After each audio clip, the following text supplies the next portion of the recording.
Don't yell out, I'm going to call so that I can learn all of you. And we'll also look at some of the hormones and water balance, gain, loss versus thirst mechanism and different hormones. As far as acid-base balance, we've already done that. All right, so you guys should be aware of acid-base balance. If you don't know it, practice it. Go on ABG Ninja or go into any other ABG YouTube video and practice. All right? These are things that I'm teaching you now that you're going to be bringing into second term and then again into third term and fourth term. Because in third term, we're just going to keep getting deeper and deeper. Okay? But this is just surface. All right. Some of the words that you should know that you will hear when you are learning different types of diseases in patho as well. Acidosis and alkalosis we talked about. Anion and cation, it is either a positive or negatively charged electrolyte. All right, ascites is fluid buildup in the abdomen. All right, we see that when we have third spacing. All right, third spacing means that the fluid is coming out of the intravascular spaces into your tissues and compartments because it's got nowhere else to go. Dehydration, of course, is loss of fluid. You're dehydrated, all right? If we don't resuscitate with fluid, these patients can go into hypovolemic shock and die. Edema is swelling of the tissue. Effusion is a buildup of fluid. We usually see effusion around the lungs in the pleural sac and around the heart in the pericardial sac. All right, and with effusion, what happens as fluid builds up, it starts to compress against the heart or the lungs. If it's compressing against the lungs, it's going to make it very difficult to expand to breathe. If it's compressing around the heart, it's going to cause compression of the heart and cardiac tamponade, which is going to, again, kill your patient. Extracellular versus intracellular fluid. Extracellular is outside the cell. Intracellular, of course, is inside the cell. Interstitial is inside tissue. All right. Ketoacidosis we see with diabetics. All right, your type 1 diabetics develop diabetic ketoacidosis. And you'll learn about that more when we talk about diabetes or when we talk about diabetes. Your pH scale, you already know your pH, your norms, and your how to determine if it's abnormal. Polydipsia, increased thirst. Polyphagia, increased hunger. And polyuria, increased urination.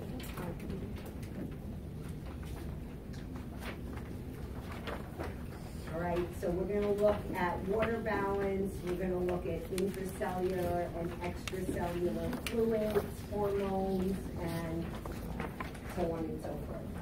All right, we know that our body is primarily composed of water, electrolytes, nutrients, gases, wastes, and other substances. All right, when we talk about fluid, in a normal person, our body is about 60%. In an elderly person,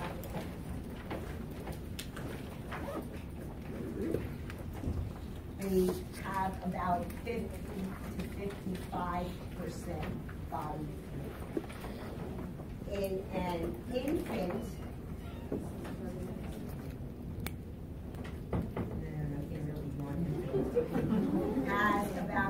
100%. And then you're older than an infant or older than your neonatal. There's a cane. They have about 80%.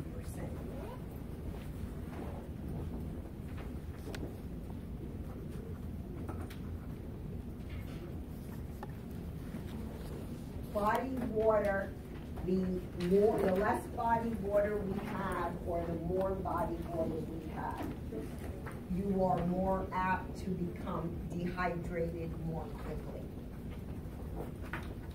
All right, we lose fluid more rapidly if we have less body fluid, and if we're all body fluid, if we're going to start to lose fluid, we're going to lose it rapidly.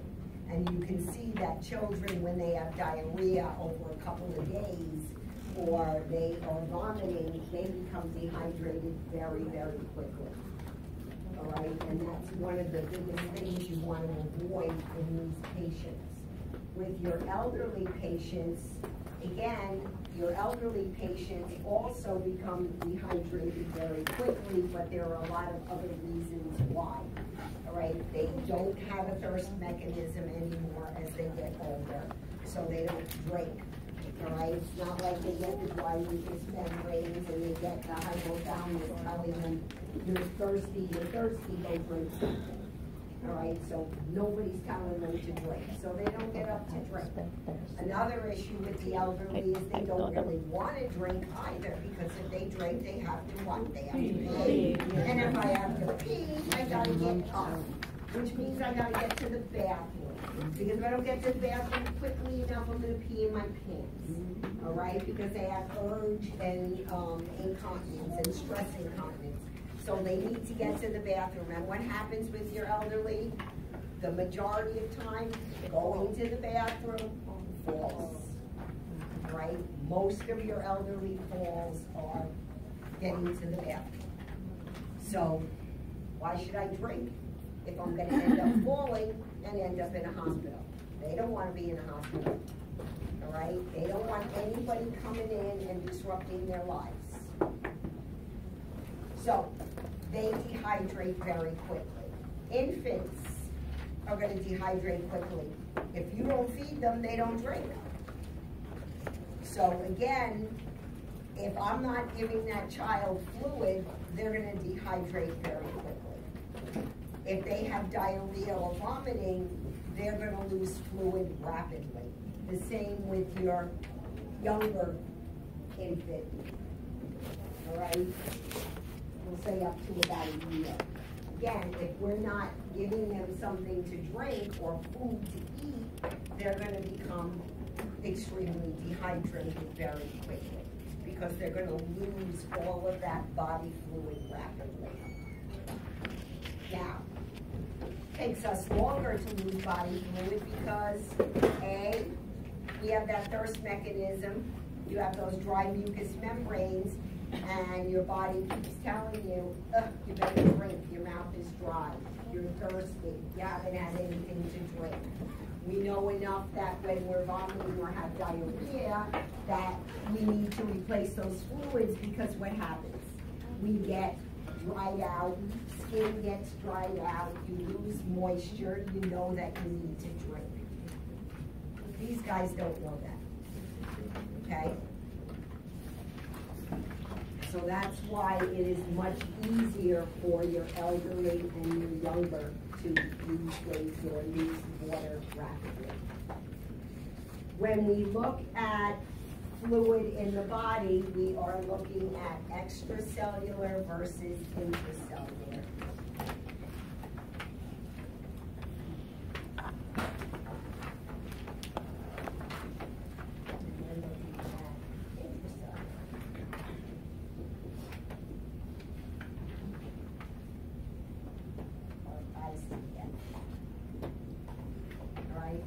Extracellular fluid, intracellular fluid. All right? Intracellular is fluid that's inside our cells, right? Extracellular fluid is the fluid outside of our cells. That is fluid in the interstitial spaces, Interstitial spaces are your tissues. It's intravascular. Intravascular means it's in your vessels or in the blood vessels, all right? Thank you. Interstitial is tissue, intravascular or your blood vessels, all right? Specifically, intravascular is the plasma. Plasma is the fluid of the blood. All right, and then we also have transcellular.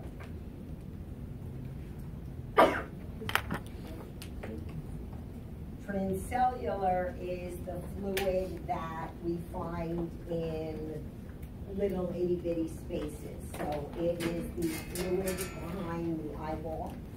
It is the fluid in the knee joints, the synovial fluid. It is the fluid in the pleural and pericardial sacs that prevent the two layers from rubbing together. So those are your transcellular fluids. The two that we're going to focus on the most are interstitial and intravascular.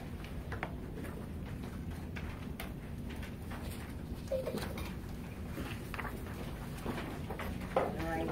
Intracellular is 2/3 of your body fluid. Extracellular is 1/3.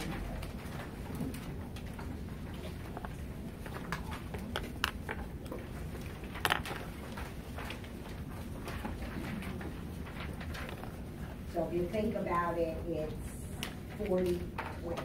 So extracellular is 20% and intracellular is 40%. And that's making it for 60%.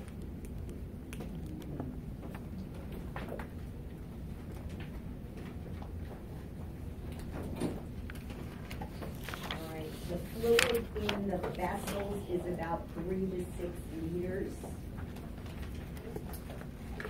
The interstitial spaces, which are the tissues, the fluid around the organs, and your lymph fluid that's contained in this is about 11 to 12 liters of fluid. And then transcellular makes up about 1 liter.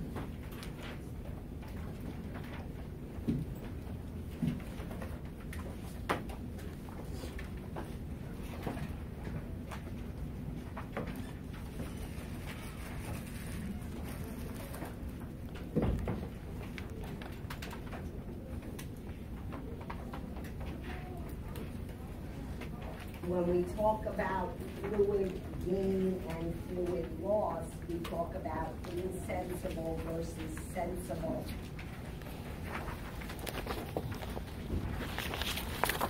Insensible is fluid that you can't measure.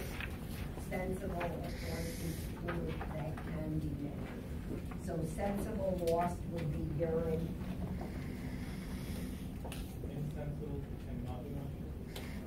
Insensible can't be measured. So sensible loss is through urine, through feces, through GI. Wait, that's insensitive. You're right. Insensible cannot be measured. My mistake. Wait, what can sensible that cannot be measured? Insensible can be measured, Yes. sensible cannot. No.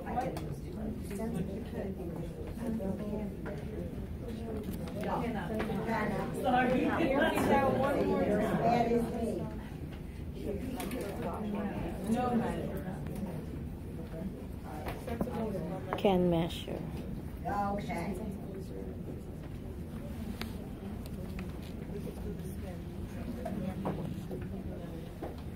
So, sensible loss is loss through the skin, due to sweating, The more we sweat, the more fluid we're going to lose.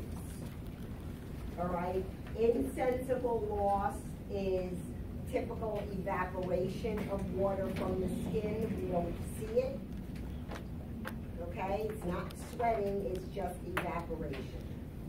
We lose fluid through our lungs, 300 mLs per day. And that's normal breathing. If we were tachypnic or breathing faster, we're going to lose more fluid from the lungs. So your patients that are breathing faster due to respiratory distress are losing a great deal of fluid because of tachypnea. GI tract, we lose about 100 to 200 mLs of fluid through feces. Urine, we lose anywhere between 1,000. 1,200 to 2,500 mLs per day, depending on how much fluid we take in. 1,200 to 400. And depends Fever, on fluid we start intake. to lose fluid when we have a high fever. We sweat, we lose fluid. mLs. Burns, we lose fluid. All right, with burns, what happens is the fluid is pulled out of the vessels, the intravascular spaces, and into your interstitial spaces.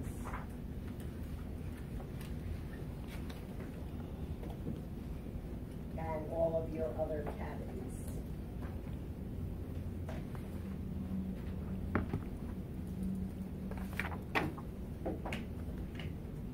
Right? We get fluid from drinking and eating. What you put out is always going to be or should be equal to what you put in.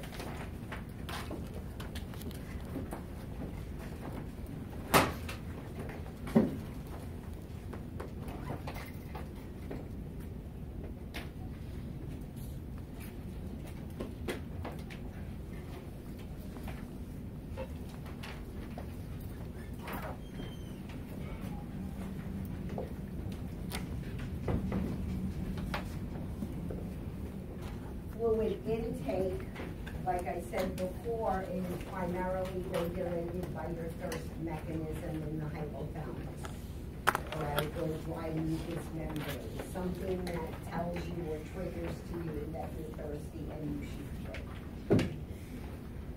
Now, the more we drink, the more we're going to put out. The less we drink, the less we're going to put out. Output is regulated by two different hormones, your antidiuretic hormone and your aldosterone. One of the mechanisms that kicks in when you start to lose fluid is something called the RAA cascade.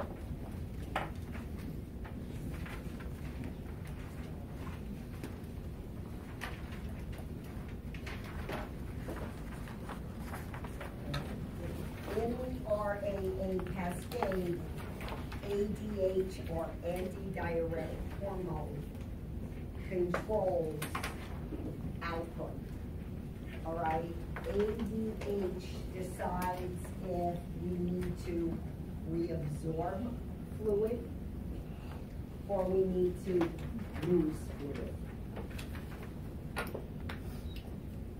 So, reabsorption of fluid by the kidneys.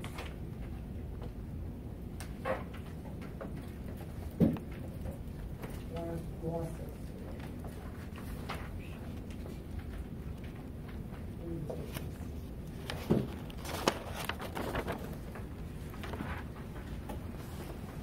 So, ADH is antidiuretic hormone. It's telling the body hold on to fluid. Kidney, don't urinate. All right? Tells that kidney, don't urinate in somebody that's dehydrated. Because the body has to compensate in some way to make up for that loss of fluid. If I have too much fluid in my body, the ADH tells me to urinate. All right, 1 second. If a normal person is taking in fluid, ADH is regulating that intake and that output or loss of fluid through the kidney. And the hypothalamus is the one that stimulates that hormone? Yes. The next one is aldosterone. Aldosterone also regulates fluid using sodium or salt. Because we know that wherever sodium goes, water goes. So, if I am dehydrated, my body is going to hold on to sodium to hold on to fluid. If I have too much fluid, my body is going to tell me to let go of sodium and let go of fluid.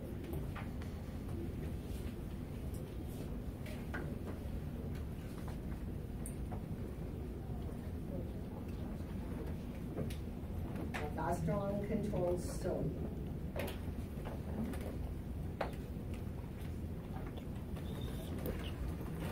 When we look at ADH, what we're actually looking at is concentrated urine versus dilute urine.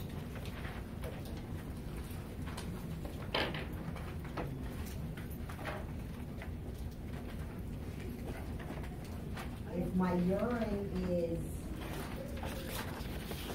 little or scant amount, it's going to be concentrated. If I'm peeing, it's going to be dilute. All right? The more I pee, the more fluid I take in, the more dilute the urine. And we tell this, or we know about ADH by looking at specific gravity. All right? Specific gravity runs about 1005 to 1030. The lower the specific gravity, the more dilute the urine. The higher the specific gravity, the more concentrated the urine. So after 8 hours of sleep or 10 hours of sleep, you wake up and you go pee, and your urine is nice dark yellow. Okay? You've been sleeping for 10 hours, you haven't had anything to drink, so your urine is going to be more concentrated because you have no fluid. All right? So when you get up in the morning, you're thirsty, right? So you drink. And as you drink during the day, your urine becomes lighter and lighter in color, right? So your specific gravity starts to drop. What's going on? No, I can't see the number. 10:05 to 10:30. And you are over an hour late. Today's the first day of school. Traffic. It's traffic all over. I know. Sorry. All right, so 10:05 to 10:30 is a normal specific gravity. The lower it is, the more dilute. The higher it is, the more concentrated. Concentrated means it looks like yellow. Specific gravity. Yellow, where Huh? dilute Is it there? looks almost gray.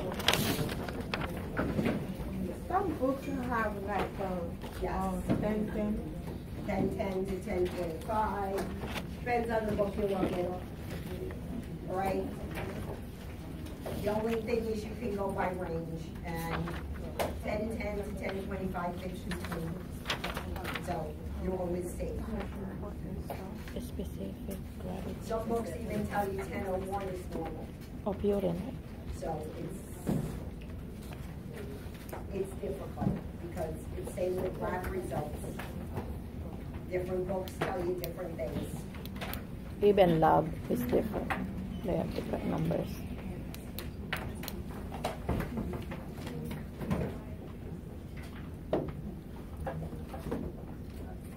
All right, so aldosterone, we said, is primarily about sodium. If we have too much fluid and too much sodium in the body, we release something called anti-natriuretic peptide, or ANP.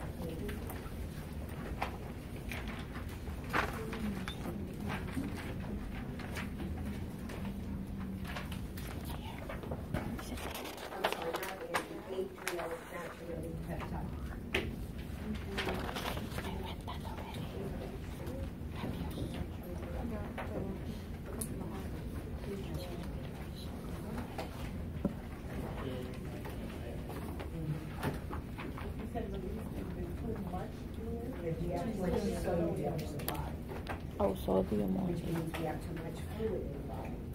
Oh. So ANP is a peptide that identifies high levels of salt. So if we have high levels of salt and fluid in the body, ANP is produced, and ANP's job is to get rid of sodium.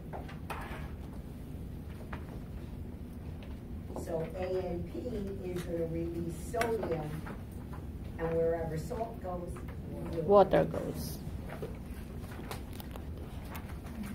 So the aldosterone at that point is not functioning, and that's why we have the buildup. No, it's functioning, but it's holding on to sodium. We don't want the body to hold on to sodium, so another compensatory mechanism gets rid of it.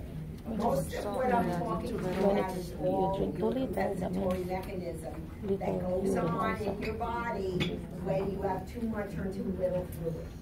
Is this all related to the RAA? Yes. Okay?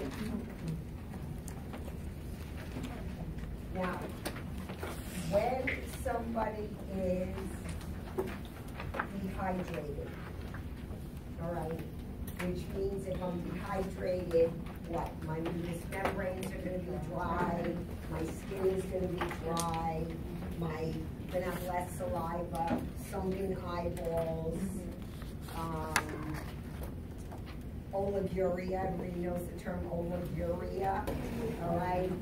Scant amount of urine, anuria, no urine output, all right? My specific gravity is going to be high, okay? And my body has to compensate, because if I'm losing fluid, my body wants to try to hold on to fluid.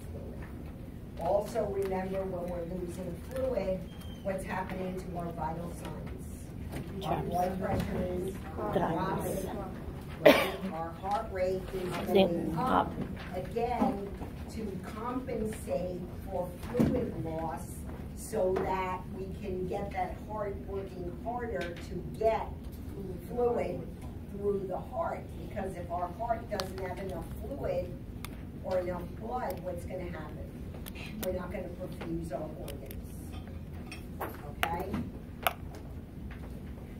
So, the body has this mechanism called RAA cascade. All right, the RAA cascade not only works to determine whether I hold on to fluid if I'm dehydrated, or I get rid of fluid if I'm over dehydrated, but it also works to increase blood pressure. All right. Renin is produced by the kidney. All right, that's the first part of your RNA cascade is renin. Renin is produced in order to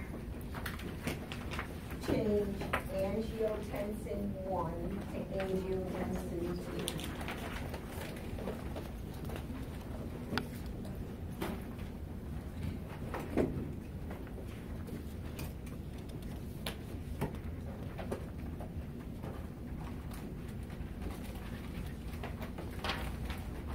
So that's renin's job. Angiotensin is a major vasoconstrictor. So if I produce angiotensin 2, my vessels are going to vasoconstrict. If my vessels vasoconstrict, what's happening to fluid in the vessels? I'm holding on to it, right? What's going to happen to my blood pressure? It's going to start to increase.